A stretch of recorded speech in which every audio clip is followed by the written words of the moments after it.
El ladrón del manuscrito. Audiolibro. Autor: Eduardo Losada. Capítulo 20. En busca de respuestas. Ya había transcurrido una semana desde que la madre de Ander ingiriese el milagroso elixir, y su resultado fue el esperado. Pronto regresaría a casa con una notable mejoría, según contaba Ander a sus amigos. La satisfacción era plena, si con aquello la hubieran curado. Los pensamientos en la mente de Aritz no cesaban de fluir. Su relación con todo lo que llevaba vivido le impulsaba a pensar en las infinitas posibilidades de sabiduría oculta que seguro habría tanto en los 5 misteriosos volúmenes como en los túneles donde ahora contaban con Sua, quien, de momento, lejos de presentarles hostilidad, les ayudó y fue determinante en la resolución de la búsqueda del elixir. Por ello, y por el exacerbado afán de Aritz de realizar grandes tareas en su vida, decidió, en esta ocasión en solitario, regresar al seminario e internarse de nuevo en los pasadizos en busca de Sua. Tras cenar con su familia, como todas las noches, se retiró a su habitación, en teoría a descansar. Esperó a que sus padres y abuelos durmieran y sigilosamente salió por la puerta de la cocina. Era una noche típica del invierno de Sarria, por lo que el cielo descargaba un fuerte aguacero. Nada se movía en la calle, excepto el agua fluyendo hacia las canalizaciones. Conforme se acercaba al seminario, su corazón se aceleraba. Otra vez debería enfrentarse al acceso a los pasadizos. Fue directo a la puerta posterior del seminario, entrando sin problema para seguir recorriendo los largos pasillos hasta llegar al desagradable y olvidado sótano de las celdas, donde se percibía una inexplicable energía negativa que entristecía el ánimo del muchacho. Una percepción que sin duda carece de fundamento lógico, pues creemos que las cosas no pueden conservar ni transmitir buenas ni malas emociones. Sin embargo, Aritz sentía esa sensación allí dentro. Llegó hasta la pared en la que en la otra ocasión halló el mecanismo para entrar, pero cuál fue su sorpresa que esta vez alguien le había tomado la delantera, pues estaba abierto. Se quedó paralizado al verlo. Aquello no entraba en sus planes. Enfocó el interior del túnel con su linterna, hallando tan solo oscuridad. Tras unos instantes de titubeo, decidió continuar con lo que había venido a hacer. Eran muchos los cruces, rampas y escaleras ascendentes y descendentes, por lo que resultaría sencillo realizar un trayecto diferente al de la incursión hecha cuando se toparon con Sua. Conforme caminaba, el haz de su linterna reveló que no era el único transeúnte allí. La silueta de una persona le precedía, y al verse descubierta, comenzó a correr. Portaba algo que le proporcionaba luz, pero era una lámpara de aceite, y con el vaivén de su correr se apagó, por lo que Aritz le dio alcance en unos pocos segundos. Conforme el muchacho se aproximaba, vio que se trataba de una mujer. Llevaba la cabeza y el rostro cubierto por una capucha, y se detuvo en el pasadizo esperando que llegase el joven, pues carente de iluminación, su avance era tarea imposible.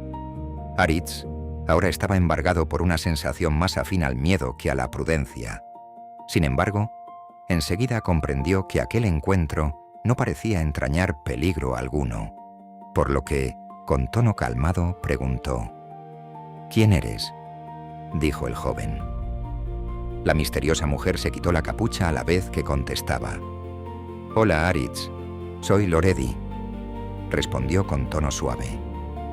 Aritz enfocó el rostro de la mujer que, efectivamente, era Loredi, pero sorprendentemente tenía ante sí a la joven Loredi que él conoció y con la que accedió al convento de las Carmelitas Descalzas, no la Loredi anciana que hacía unas semanas había visto en Chavarre. El muchacho, por unos momentos, pensó que aquella visión no era real y que el pasadizo le hacía ver alucinaciones. Con voz temblorosa y los latidos del corazón a punto de hacérselo estallar, exclamó: «No puede ser. Loredi ya es abuela y tiene más de 70 años. Tú no puedes ser ella». replicó el muchacho. Aritz, soy yo.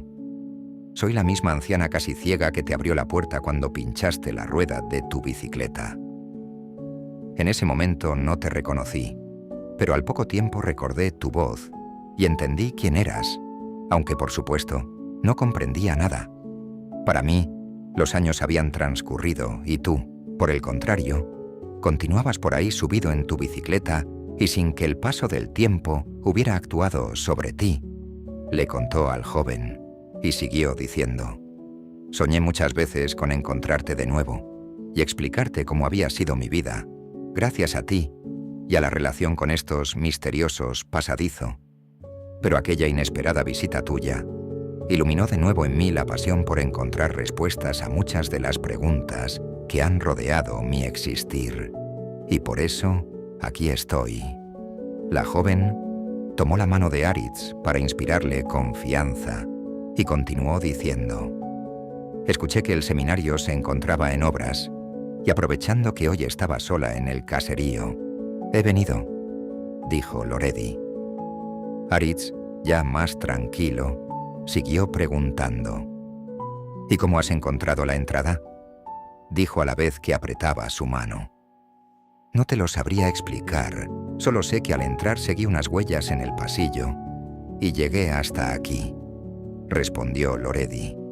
Pero el joven quería saber aún más, a pesar de que aún, preso de la estupefacción, las palabras se resistían a brotar de sus labios con fluidez. ¿Y tu edad? ¿Cómo puede ser que seas hoy de nuevo joven?, insistió preguntando Aritz. Loredi miró fijamente a los ojos del chico y con la serenidad que te da el conocimiento, respondió: antes de que tú llegaras, una joven llamada Sua me explicó que, si venía de otra época, el pasadizo me devolvería a la edad que tuve entonces, pero cuando regrese a nuestro tiempo, volveré a envejecer, tan solo con atravesar el umbral de la salida, así que este aspecto permanecerá nada más el tiempo que esté aquí, respondió Loredi. Caray con el pasadizo, exclamó Aritz. ¿Quién sabe los enigmas que todo esto guarda?, se preguntó en voz alta, a modo de reflexión. ¿Y qué hacemos ahora?, preguntó Loredi. He venido en busca de Sua y tratar de encontrar respuestas. Estoy seguro de que aquí dentro se esconden importantes secretos capaces de cambiar el destino de nuestro mundo. Asintió con solemnidad Aritz. De alguna manera Aritz, al ver de nuevo a Loredi con aquel aspecto, creyó que contaría con una oportunidad de compartir vivencias con ella, dejando en manos del destino todo lo demás.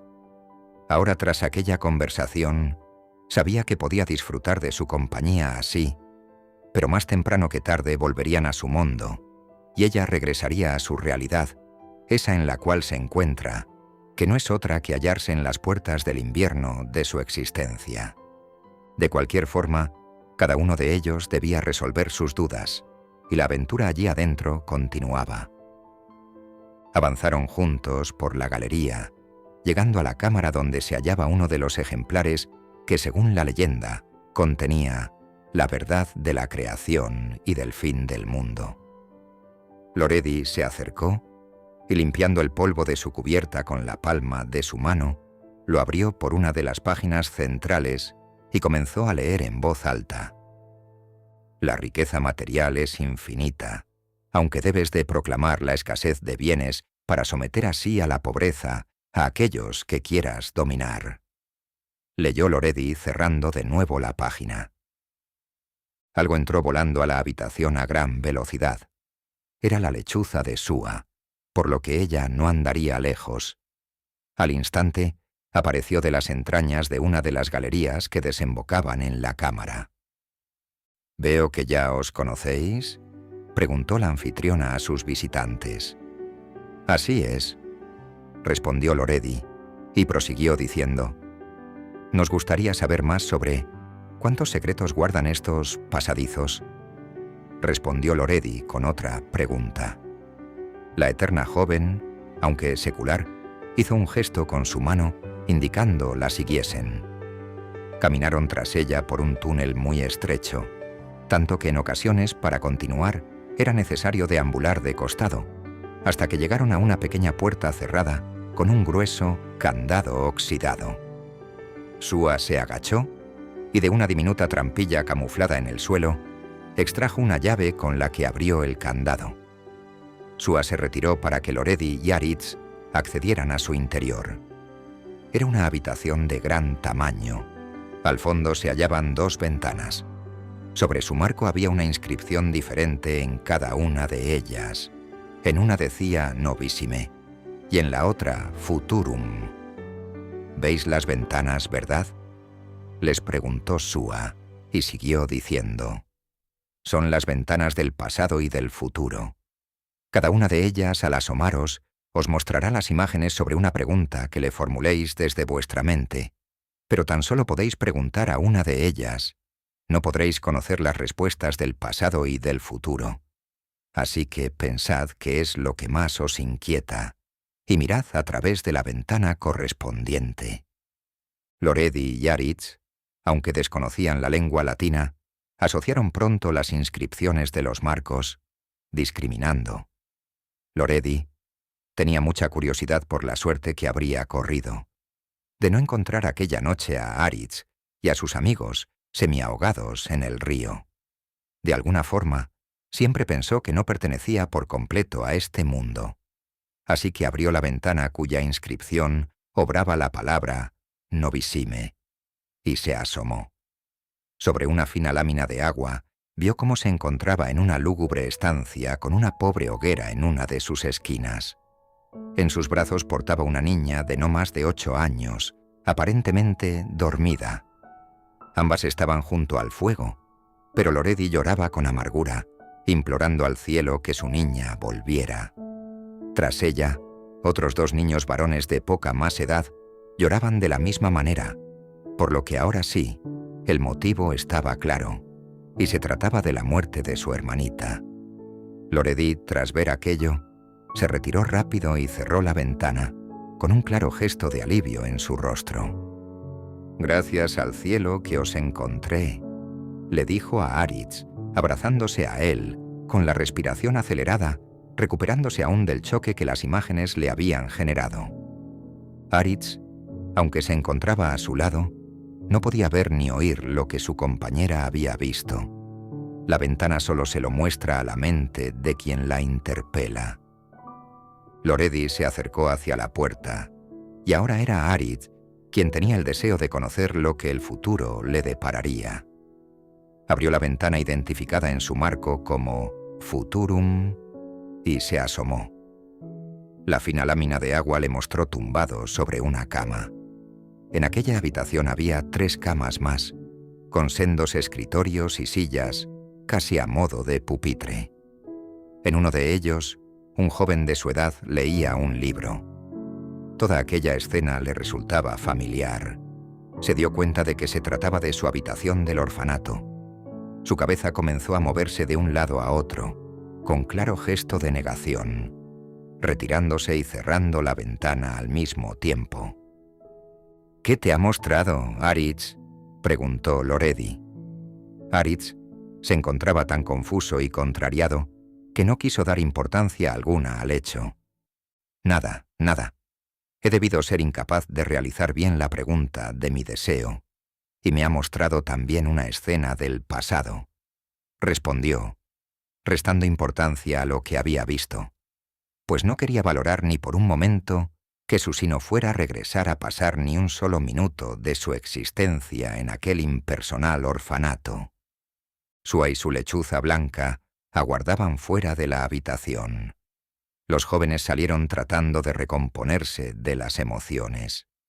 Sua comenzó a recorrer la galería y ellos la siguieron mientras iba diciendo: «Esas ventanas son más antiguas que la creación de los túneles. De hecho, estas excavaciones no se tiene constancia alguna sobre quién las hizo.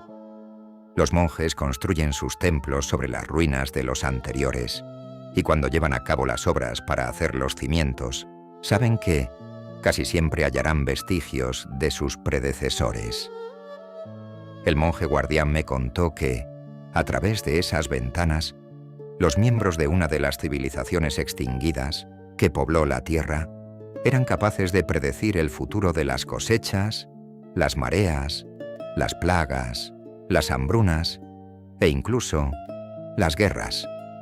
Existen también construcciones muy antiguas de grandes templos o ciudades enterradas por el paso del tiempo o excavadas en la roca, propias de una tecnología muy superior a lo que se piensa había, o al menos así consta en uno de los tratados, pero con la desaparición de su último miembro, pereció también su historia y su sabiduría. Tras ellos, el resto de los sabios y eruditos que, como vosotros, se han asomado a las ventanas, solo han conseguido ver lo mismo que habéis contemplado, vuestro pasado o futuro individual, dijo Sua. Aquellas palabras significaron para Aritz lo mismo que la lluvia para el cauce de los ríos, alimentando su voracidad de conocimiento. ¿Civilizaciones extinguidas que contaban con cierta tecnología?, preguntó Aritz a Sua, con un gesto más cerca de la alucinación que de la curiosidad. Sí, así es.